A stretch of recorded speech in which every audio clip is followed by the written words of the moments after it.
ಸಂಕೇಶ್ವರದಲ್ಲಿ ಆಷಾಢ ಏಕಾದಶಿ ಆಚರಣೆ, ಎಲ್ಲೆಡೆ ವಿಠಲನ ನಾಮಸ್ಮರಣೆ. ಸಂಕೇಶ್ವರ ಪಟ್ಟಣದ ಗಾಂಧಿ ಚೌಕ್ನಲ್ಲಿನ ಆಷಾಢ ಏಕಾದಶಿ ನಿಮಿತ್ತ ಎಲ್ಲೆಡೆ ವಿಠಲನ ನಾಮಸ್ಮರಣೆ ಪ್ರತಿಧ್ವನಿಸ್ತಾ ಇತ್ತು. ವಿಠಲ ಮಂದಿರಕ್ಕೆ ಭೇಟಿ ನೀಡಿದ ಭಕ್ತರು ದೇವರ ದರ್ಶನ ಪಡೆದರು. ಏಕಾದಶಿ ನಿಮಿತ್ತ ಬೆಳಗ್ಗೆ ವಿಠಲ ದೇವಸ್ಥಾನಕ್ಕೆ ಭೇಟಿ ನೀಡಿದ ಜನರು ವಿಠಲ ರುಕ್ಮಿಣಿ ದೇವಿಯ ದರ್ಶನ ಪಡೆದರು.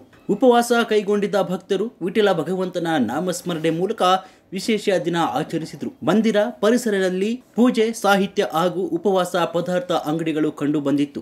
ಗಾಂಧಿ ಚೌಕ್ನಲ್ಲಿನ ಶ್ರೀ ಹೋಳೆಮಾದೇವಿ ಹಾಗೂ ಶ್ರೀ गणेश देवस्थानಗಳಿಗೂ ಜನರು ಭೇಟಿ ನೀಡಿ दर्शन ಪಡೆದರು. प्रप्रथम सर्वांना आषाढी एकादशीच्या खूप खूप शुभेच्छा.